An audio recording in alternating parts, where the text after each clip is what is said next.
Tabata, como que, falando ainda de Pablo Marçal, como que a senhora viu o Boulos ter aceitado o convite dele para a live de entrevista de emprego logo no fim do segundo turno? Isabela, sempre é mais cômodo a gente falar da gente do que dos outros. Então, acho que mais do que dizer, enfim, se concordo, se discordo, eu discordo.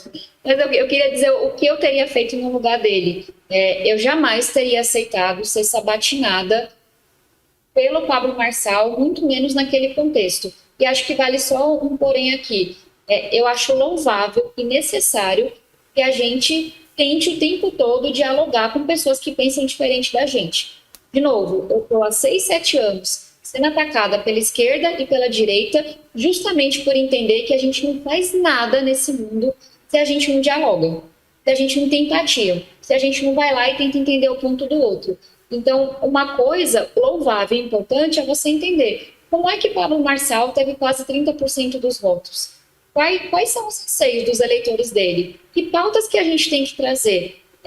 Isso eu acho, inclusive, que eu tentei fazer e sigo tentando fazer bastante como deputada. A outra coisa é quando você confunde isso com a pessoa que acabou personificando esse sentimento.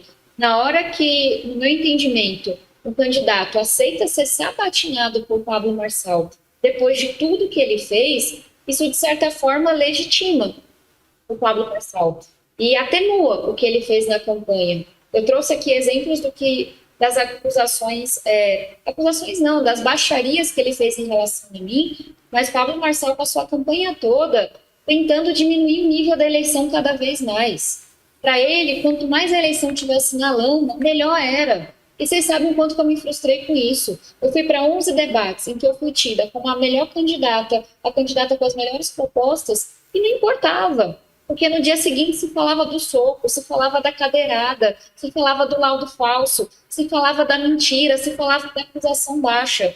Então, você olhar para uma figura que, de novo, de acordo com as evidências que eu reuni e que a justiça vai agora se posicionar, cometeu crimes eleitorais, uma figura que fez de tudo para degradar o nível dessa eleição, você se sujeitar a ser sabatinado por essa pessoa, para mim, é atenuar o que essa pessoa fez. E aí, esse é um limite que eu não topo. Para mim, eu tenho uma convicção de que a gente precisa entrar e sair do processo eleitoral sendo muito confortável, sendo coerente com quem a gente é. Para mim, não vale tudo por voto, e eu não teria aceitado fazer parte dessa sabatina.